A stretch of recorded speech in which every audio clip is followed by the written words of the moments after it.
কিরে, শুনেছিস তো মঙ্গল সিং নাকি আবার গ্রামে ফিরেছে? মঙ্গল সিং? মানে সেই ডাকাত মঙ্গল সিং, যে ওই পুকুরের নিচে মাটির গর্তের মধ্যে থাকতো? আরে হ্যাঁ তো, সে নাকি গ্রামে ফিরেছে। কাকা বলছিলেন যে সে নাকি গতকাল রাতেই জেল থেকে পালিয়েছে। কি বলিস? পুকুরের ওই মাটির গর্তের কথা যখন প্রথম শুনেছিলাম তখনই তো বিশ্বাস করতে পারিনি। মানুষ গর্তের মধ্যে থাকতে পারে? তোর মনে আছে কেমন একটা আতঙ্ক ছড়িয়ে গিয়েছিল চারপাশে? গ্রামের লোকেরা রাত বিরেতে পুকুরের ধার দিয়ে যেতেই তো সাহস পেত না। আর তাছাড়া মঙ্গল সিং তো অনেক চুরি ডাকাতি করেছিল। সবাই ভাবতো সে আবার কখন কোথা থেকে বেরিয়ে এসে কিভাবে না জানি আক্রমণ করবে। কিন্তু লোকটা গর্তে থাকতো কেমন করে? গর্তটা এমন জায়গায় খুঁড়েছিল যে ওপর থেকে কিচ্ছু বোঝা যেত না। তার ওপরে পুকুরের ধারের গাছপালা এতই ঘন ছিল, কেউ ভাবতেই পারতো না যে ওখানে তার আস্তানা থাকতে পারে। শুনেছি সে নিজের খাবারের জন্য রাতে নাকি চুপি চুপি গ্রামে ঢুকে পড়তো, আবার সবার নজর এড়িয়ে ফের নাকি গর্তে ফিরে যেত। সত্যি তাই, মঙ্গল সিং খুব চালাক কিন্তু। তবে লোকজন এখন কি ভাবছে শুনি? আবার কি সবাই আতঙ্কিত হয়ে পড়লো নাকি? শুনেছি তার আগের শক্তি বুদ্ধি কোনোটাই আর নেই। তবে সবাই আগের কথা মনে করে কিছুটা তো চিন্তিত হয়ে আছেই। সেটাই, ওর কথা শুনলে এখনো তো গায়ে কাটা দেয়।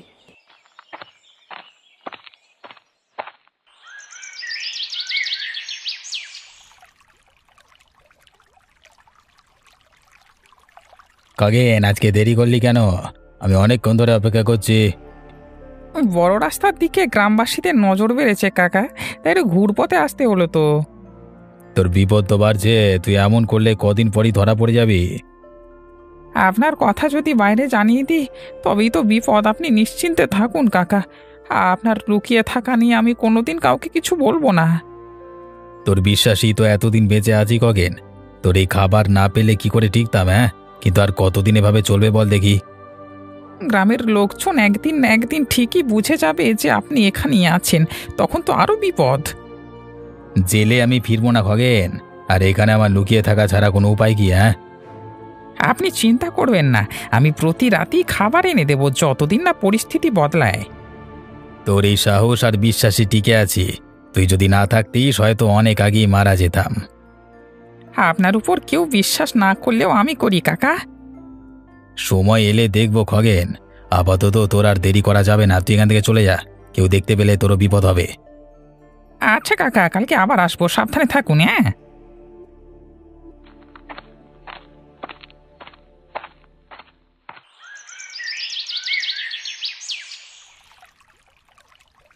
শোন রতন, রাতের বেলায় আমার নৌকা থেকে মাছ চুরি হয়ে যাচ্ছে। এভাবে আর চলতে পারে না। কি বলছিস গোপাল? তোদের নৌকায় যা হয় সেটা নিয়ে আমি মাথা ঘামাবো কেন? আমি তো নিজেই চোর ধরবার চেষ্টা করছি। তাহলে কেন আমার প্রতিবারই মাছ কম পড়ে?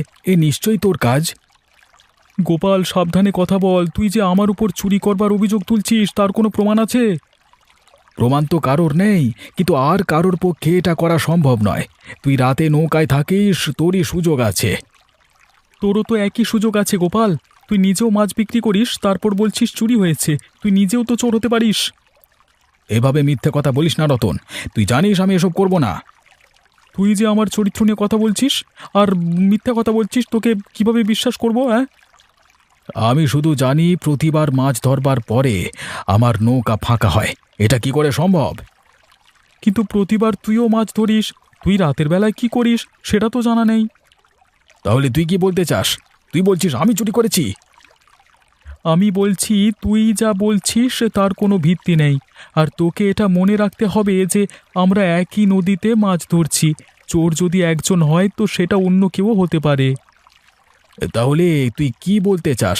আমরা দুজনেই ভুল করছি? হয়তো আমরা দুজনেই একে অপরকে সন্দেহ করে ভুল করছি। আমি বলছি চল অবিনাশবাবুর কাছে, তবেই আসল চোর ধরা পড়বে। ঠিক আছে রতন, চল। কিন্তু যদি প্রমাণ হয় তুই চুরি করেছিস, তাহলে এই নদীতে তোকে আর দেখতে চাই না।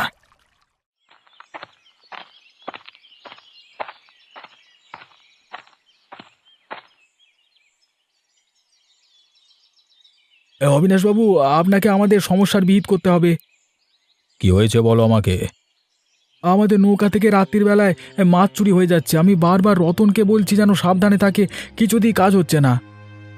গোপাল সব দোষ আমার ঘাড়ে চাপিয়ে দিচ্ছে। আমি নিজেই তো জানি না কখন মাছ চুরি হয়ে যায়। ও তো বরং নিজের মাছের হিসেব ঠিক রাখে না, ও আমার উপর দোষ চাপায়। আপনার কাছে সত্যি কথা বলতে এসেছি অবিনাশবাবু। ওর নৌকা তো কখনো খালি হয় না, তাহলে কিভাবে আমার নৌকা থেকে মাছ কমে যাচ্ছে? আপনি কি ভাবছেন আমি চুরি করি? যদি আমি চুরি করতাম তাহলে কি নিজের নৌকায় রেখে দিতাম? এটা গোপালের মিথ্যে অভিযোগ। আরে তোমরা দুজন চুপ করো তো। আমি তো আর রাত জেগে পাহারা দিতে পারবো না। তোমাদের কথাবার্তা শুনে মনে হচ্ছে দুজনের উপরই সন্দেহের ছায়া পড়েছে। তাহলে আপনি কি বলছেন বাবু? আমি যে প্রতিদিন এত কষ্ট করে মাছ ধরি, সেটা তাহলে কে চুরি করছে? আর কিভাবে প্রমাণ হয় যে আমি দোষী? দেখো, তোমাদের দুজনের মধ্যে কে ঠিক আর কে ভুল সেটা প্রমাণ করবার জন্য দুজনকেই আপাতত নিজেদের মাছগুলো নৌকা থেকে সরিয়ে নিতে হবে। কিছুদিন নৌকাগুলো খালি পড়ে থাকুক, তখন দেখা যাবে চুরি হয় কিনা। কিন্তু এতে তো আমাদের ক্ষতি বাবু। মাছ ধরবার কাজ কিভাবে করব? এটা কোনো সমাধান নয়, আমাদের তো মাছ ধরতেই হবে। তোমাদের যদি চুরি বন্ধ করতে হয় তবে আগে নিজেদের মধ্যে সন্দেহ মেটাও। তোমরা নিজেদের মাছগুলো সরিয়ে নিলে হয়তো আসল সত্যটা ধরা পড়বে। আমার কথা যদি শুনতে চাও তাহলে এই কাজটা করো, আর যদি না শোনো তবে তোমাদের নিজেদের বিবাদ মেটানোর জন্য আলাদা কোনো পথ খুঁজতে হবে, বুঝলে?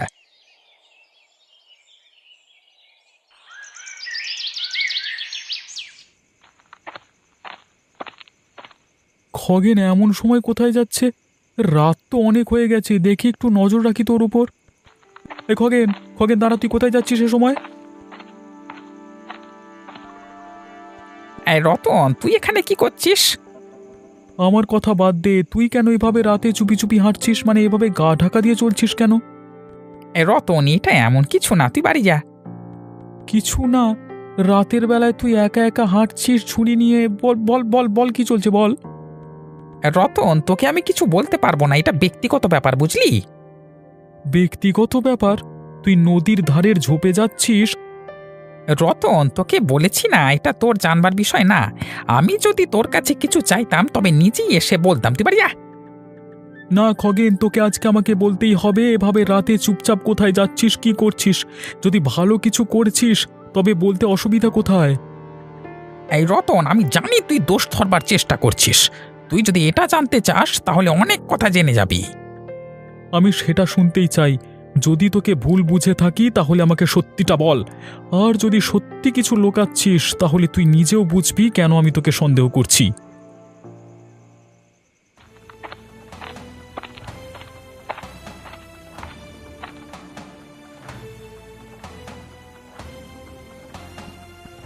তুমি কে, মঙ্গল সিং?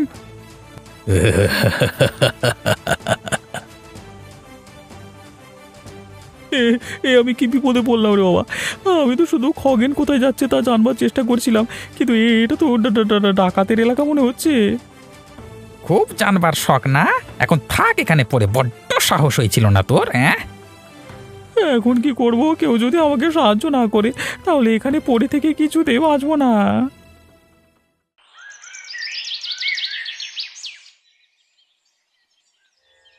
আরে শুনলি, এই রতনকে গতকাল রাত থেকে কেউ দেখছে না। হঠাৎ কোথায় গেল জানি না, আমার তো মনে হচ্ছে কোনো বিপদে পড়েছে। এই কালকে রাতে পেছনের মাঠে কারো যেন একটা চিৎকার শুনেছিল বলে শিবু বলছিল। ওরে বাবা, যদি কিছু ঘটে থাকে! রতন তো গ্রামের কাজকর্মে সবসময় সাহায্য করত, এভাবে হঠাৎ কোথায় উধাও হয়ে যাবে? কেউ কি দেখেছে ও কোন দিকে গেল? সে তো সাধারণত নদীর পাশেই থাকতো। তাহলে কি আমরা খোঁজ করতে যাব? একা তো কিছু করবার সাহস হচ্ছে না, ডাকাত বা অন্য কিছু হলে? কিন্তু কিছু না করেও তো বসে থাকা যায় না। আর চলো সবাই মিলে খুঁজে দেখি।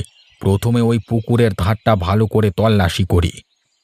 আচ্ছা, যদি সে এমনি কোথাও কাজে গিয়ে থাকে, তেমন হলে আমরা এভাবে সন্দেহ করছি কেন? তবে সে কাজের কথা বলে যায়নি তো। আর এমনিতেও সে যদি দূরে যেত, কাউকে না কাউকে একটা কাজের কথা তো বলে যেত। বেশি দেরি করলে হয়তো আর খুঁজে পাওয়া যাবে না।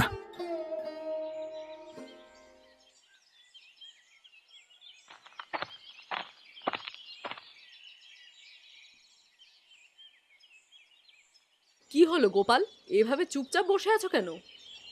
লতা, আমি খুব চিন্তিত, রতনকে খুঁজে পাওয়া যাচ্ছে না। হ্যাঁ, শুনলাম বুড়িমার কাছ থেকে। সকাল থেকে অনেক খোঁজাখুঁজি করেছি, কেউ জানে না সে কোথায় গেছে। হয়তো ও কোথাও কোনো কাজে গেছে।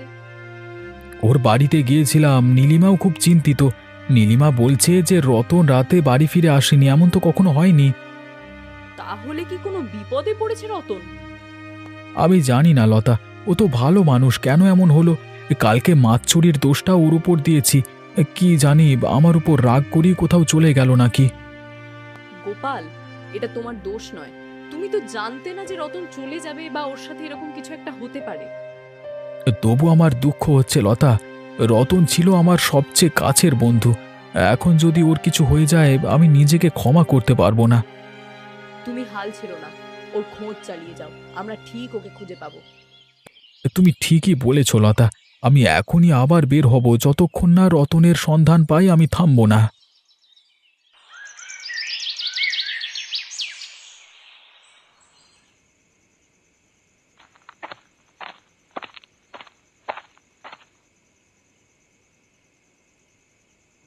মঙ্গল সিং এখানে? ডাকাতের সঙ্গে খগেন কিভাবে জড়িত? কিন্তু ওই লোকটা বাঁধা অবস্থায়, আরে রতন তো, রতন এখানে? আমাকে ছেড়ে দাও, আমাকে কেন বেঁধে রেখেছো? এই চুপ থাক তো, কেউ শুনতে পেলে বিপদ হবে। রতন এই ডাকাতদের খপ্পরে পড়ে গেছে, খগেনও কোনোভাবে জড়িত আছে এর সাথে মনে হচ্ছে। এখন কিছু করা যাবে না, ওরা বেশি বেশি লোক আছে। আমি যদি কোনো ভুল করি, রতন এবং আমি আর প্রাণে বাঁচব না। আমাকে ফিরে গিয়ে সবাইকে জানাতে হবে।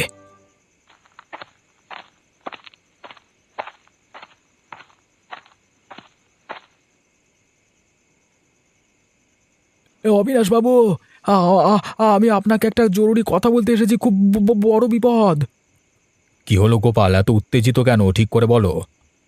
কালকে রাতে আমি নদীর পাড়ে খগেনকে চুপি চুপি যেতে দেখেছি।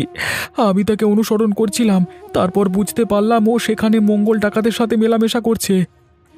মঙ্গল ডাকাতের সাথে? তুই ভালো করে দেখেছিস? হ্যাঁ বাবু, নিজের চোখে দেখেছি। আর সবচেয়ে খারাপ ব্যাপার, আমি রতনকে সেখানেই বাঁধা অবস্থায় দেখেছি। রতন? তুই কি নিশ্চিত? রতন তো অনেক দিন ধরে নিখোঁজ। সে যদি ডাকাতদের কবলে পড়ে থাকে তাহলে তো বড় বিপদ। হ্যাঁ বাবু, আমি নিশ্চিত রতন ওখানেই ছিল। পরিস্থিতি খুবই জটিল।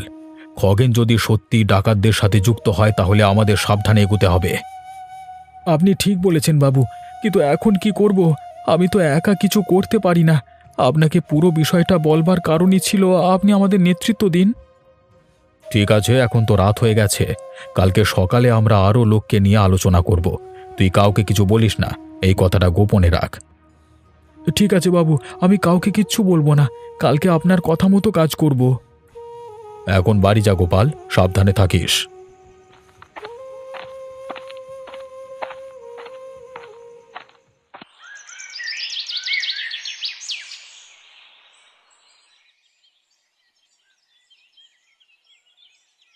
আজ আমরা সবাই এখানে একত্রিত হয়েছি কারণ আমাদের গ্রামের ছেলে বড় বিপদে পড়েছে। গোপাল জানিয়েছে যে খগেন মঙ্গল ডাকাতের সঙ্গে মেলামেশা করছে এবং রতন তাদের কবলে পড়েছে। এখন আমাদের সবাইকে একসাথে এগিয়ে যেতে হবে। হ্যাঁ বাবু, আমরা এবার ডাকাত আর খগেন দুজনকেই পাকড়াও করব।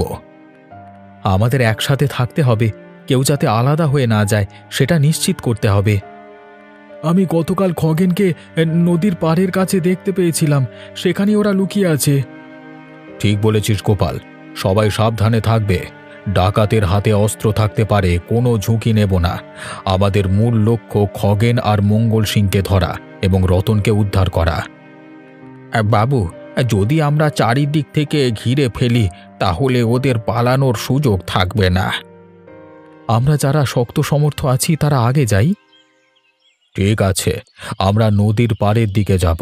সবাই মশাল আর দড়ি নিয়ে তৈরি হও, আমরা ঘিরে ধরব। তারপর সবাই মিলে খগেন এবং মঙ্গলকে ধরে ফেলে রতনকে বের করে আনব। মঙ্গল, তোর আর পালানোর পথ নেই, রতনকে ছেড়ে দে, আত্মসমর্পণ কর। বাবু, আমাকে ক্ষমা করে দিন, আমিও চাপে পড়ে এখানে এসেছি। অবিনাশবাবু, আমি জানতাম আপনারা আসবেন, আমাকে বের করুন। তোমরা সবাই মিলে আজকে যে সাহস দেখিয়েছো তার জন্য গ্রামের সবাই গর্বিত। খগেন, তোমার কৃতকর্মের শাস্তি তোমাকে পেতেই হবে, আর আমরা নিশ্চিত করব গ্রাম থেকে এমন অপরাধ চিরতরে শেষ হবে।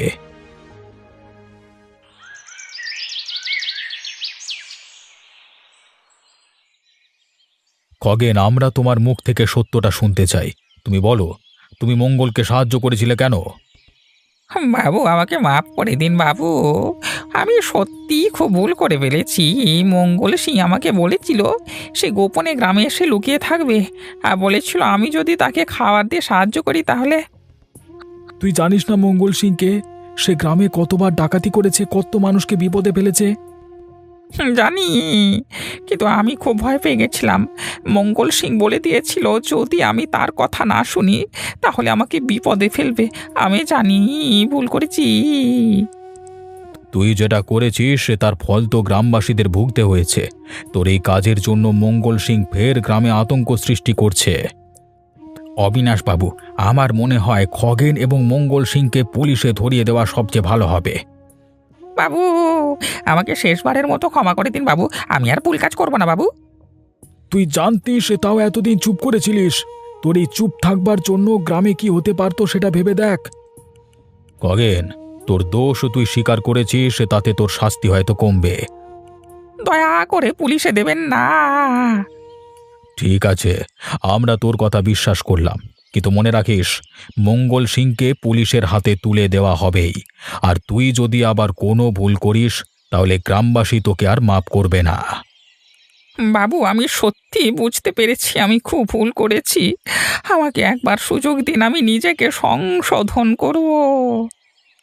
তুই যদি সত্যি নিজের ভুল বুঝতে পারিস তাহলে তোরই ভালো।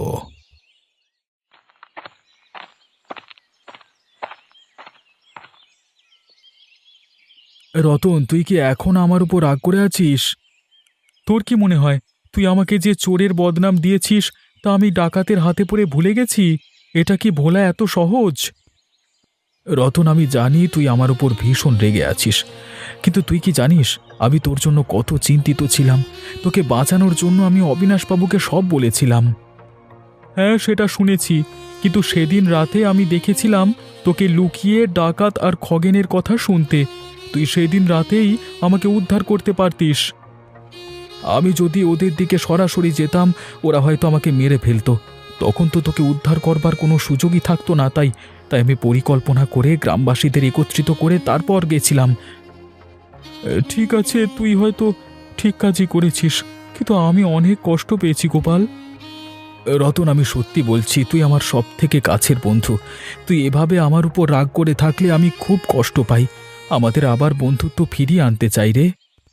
তুই যদি সত্যি বুঝতে পারিস যে তুই ভুল করেছিস তাহলে আমি তোকে ক্ষমা করে দিতে পারি। আসলে আমিও তো তোর সাহায্য না পেলে এখনো ডাকাতদের হাতে পড়ে থাকতাম হয়তো। ধন্যবাদ রতন, আমাদের মধ্যে এই ভুল বোঝাবুঝি শেষ হওয়া দরকার।